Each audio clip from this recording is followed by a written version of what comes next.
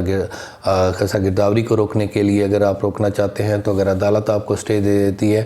تو پھر معاملہ یوں ہوتا ہے۔ جو یہ سٹے ہوتا ہے لیگل پروسیڈنگ، تو وہاں پر لیگل پروسیڈنگ آپ نہیں روک سکتے، لیگل پروسیڈنگ چلنی ہوتی ہیں، تو آپ اس کو اگر روکنا چاہیں گے سٹے کی صورت میں تو وہ کبھی نہیں رکیں گے۔ اور اب ایک دوسری میں آپ کو بتاتا ہوں کہ عام طور پہ سٹے ہوتا ہے کھاتہ شریک کے خلاف۔ اب آپ کے پاس اب دوسری پارٹی ہیں، کسی پارٹی نے سٹے لے لیا، تو اب آپ پریشان ہیں کہ اب میرا معاملہ، میں تو وہاں پہ کنسٹرکشن کر رہا ہوں، میں وہاں پر مکانات بنا رہا ہوں، میری دکان وہاں رکی ہوئی ہے، انہوں نے سٹے ایک عارضی سا لیا، جناب یہ کنسٹرکشن نہ کریں۔ وہاں پر لیگل پروسیڈنگ کا بھی لکھا ہوا ہے اور پولیس آپ کا ساتھ نہیں دے رہی، ریونیو والے بھی موقع پر نہیں جا رہے ڈر کے مارے کہ یہ عدالت سے ہم کیسے بچ سکیں گے۔ تو اس کا بڑا ہی زبردست طریقہ ہے کہ آپ وکیل صاحب کے پاس جائیں اور ان کو کہیں کہ اس سٹے کی وضاحت ہمیں مانگ کے دے دیں۔ تو اگر آپ عدالت میں جائیں گے، ایک اپلیکیشن لکھیں گے، جناب یہ کھاتہ شریک جو ہے نا انہوں نے دعویٰ کیا ہے جس کی پیشی 2 مہینے کے بعد ہے،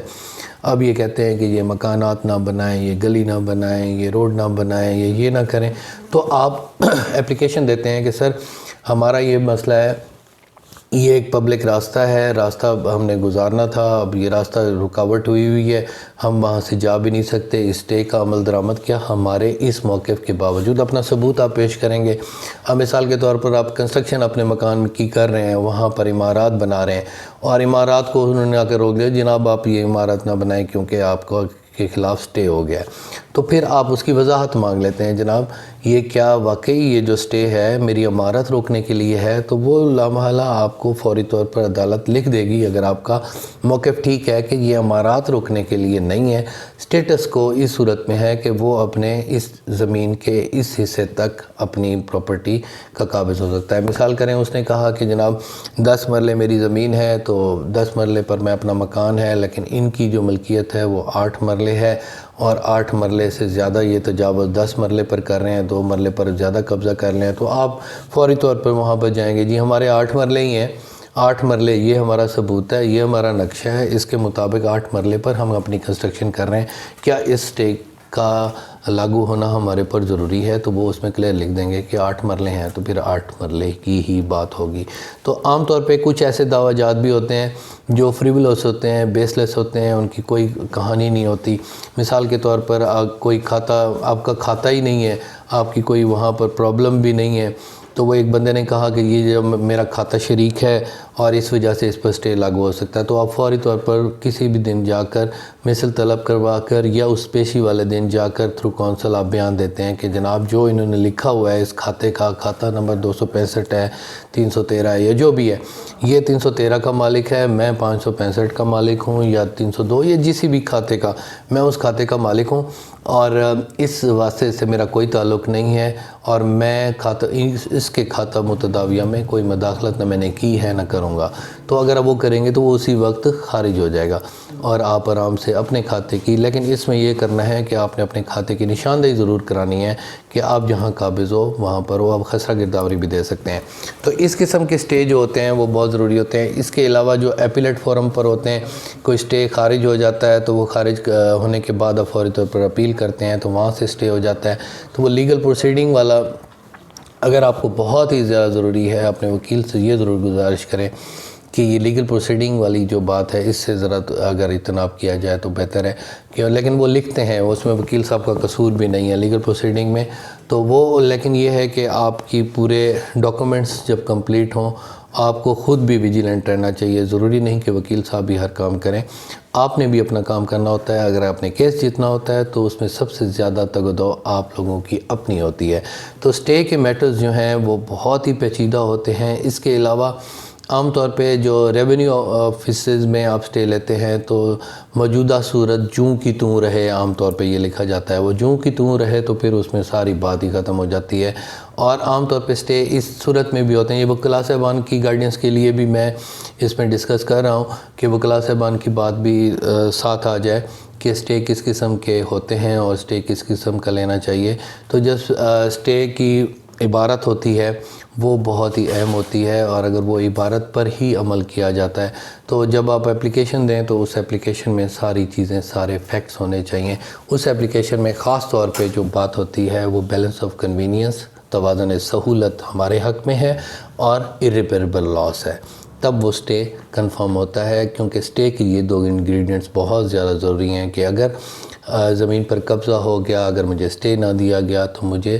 ناقابل تلافی نقصان پہنچنے کا اندیشہ ہے اور میرے کیس جیتنے کے بہترین چانسز ہیں۔ پریما فیشائی میرا کیس ہے، balance of convenience lies with the petitioner, اس وجہ سے ہمیں یہ سٹے دے دیا جائے۔ اب یہ سٹے آپ کا پہلے عارضی ہوتا ہے، اب یہ بات ذہن نشین کر لیں۔